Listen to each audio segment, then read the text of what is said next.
Hey there, my name is Madge, and this is my very first year growing in my very own garden here in the city of Pittsburgh, Zone 6B.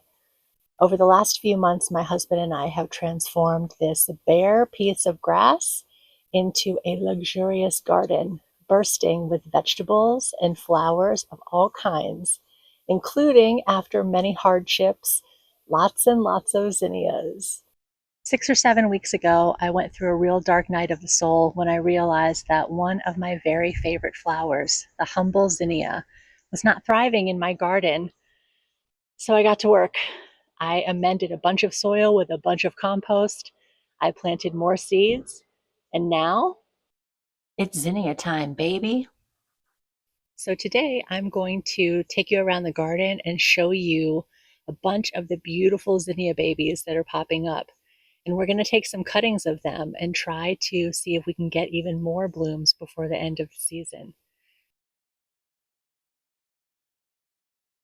This is the first zinnia patch I wanted to show you because, wow, look at these. We planted them at the end of June, so it's been 6 or 7 weeks, and they've been blooming for a couple of weeks now, but I've been letting them mature because they just keep getting bigger and more interesting the longer I leave them on the plant. Look at this one. Starts out as green in the middle and then fades to buff. And then as the petals age, they get pink. And this one looks like a sunrise, starting green in the middle again, and then fading to yellow and peach. I've never grown anything like these, and they're just stunning. Most of these are from a couple of small zinnia farmers who breed their own varieties. Blama Farm and Dawn Creek are the ones that I follow, and I get seeds from them every year because they're doing the Lord's work. It's just fun to pet them. And as you can see, they still have petals coming out the top, which means they're not even done yet. So I really want to cut them and arrange them and play with them, but for now I'm just going to let them cook. Back here in the sit-in corner, we have tons of flowers happening as well. First is this celosia. I've been harvesting a ton of this because it's wonderful as a filler. I've been using basil as a filler for a lot of the season, and it's so interesting to me to notice that the bouquets look so different just based on the filler that you use. And there's tons of this. It's really happy now that it's hot, and the more I harvest it, the more I get. Look at the size of these stems too. At first, when I was growing this celosia, I wasn't sure if I was going to like it because all of the flowers were really big. But if I harvest it when it's small, it just sits in the bouquet so nicely. The leaves stay nice rather than like the basil, the leaves go gross when they're in a bouquet. So it's nice to have actual greenery in there. And I have to kind of clip it to keep it at bay to give these amazing zinnias room to do their thing.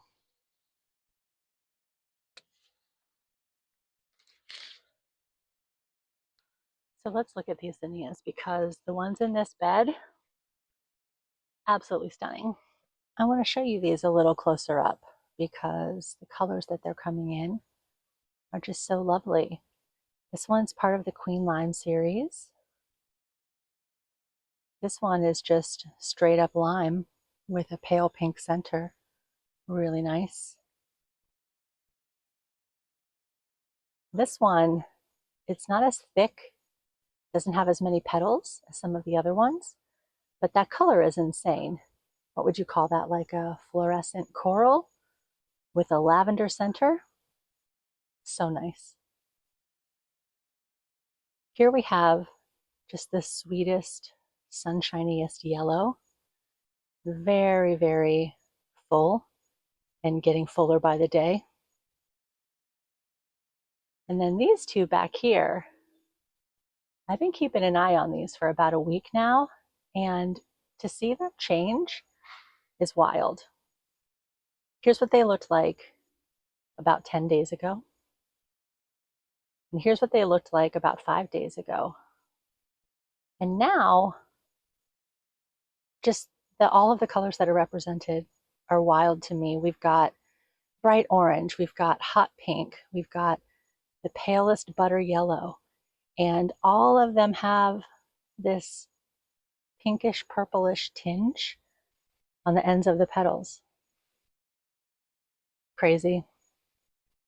And then this one's just bright like a tutti frutti, hot pink, bright orange, and more petals coming out every day.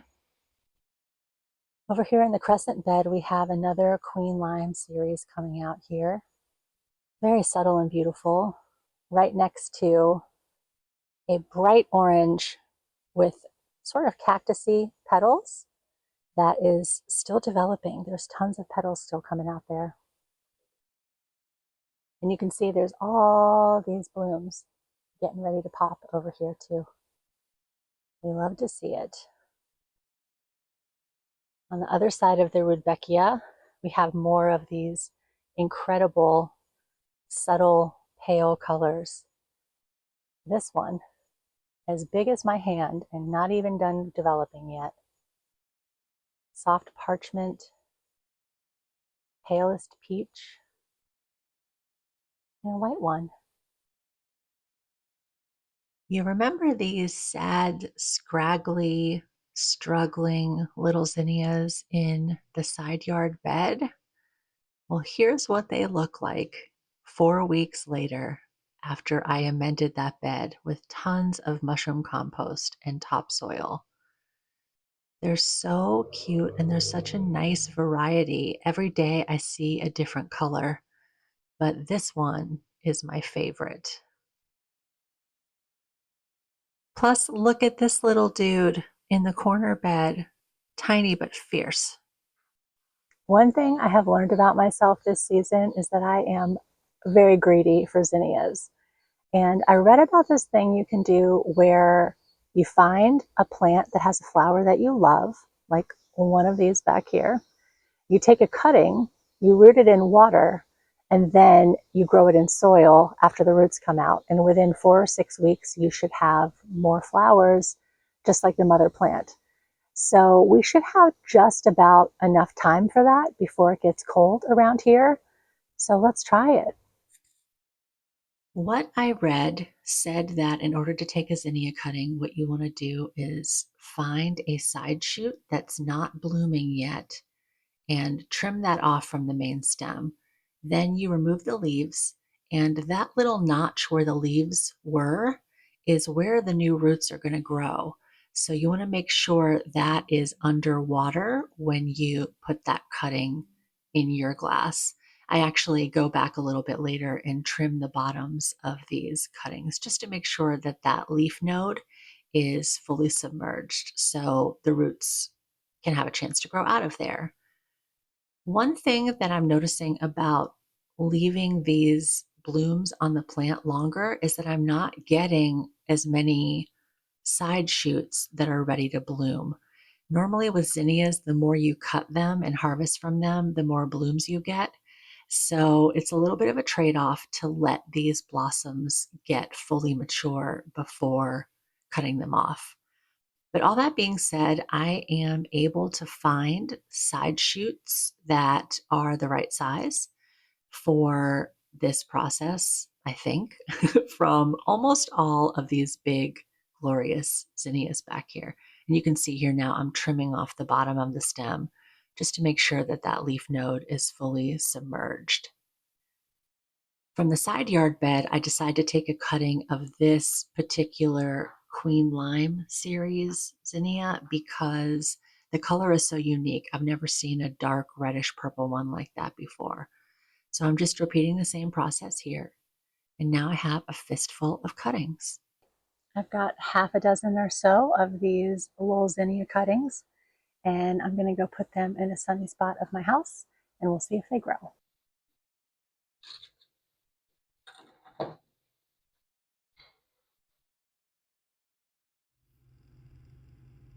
Here is a little bouquet that I made earlier in the week that kind of has the whole rainbow represented in there. I love the soft colors all playing with each other with that little pop of cinnamon basil, the little dark purple flower in the middle. And here it is from another angle. So sweet.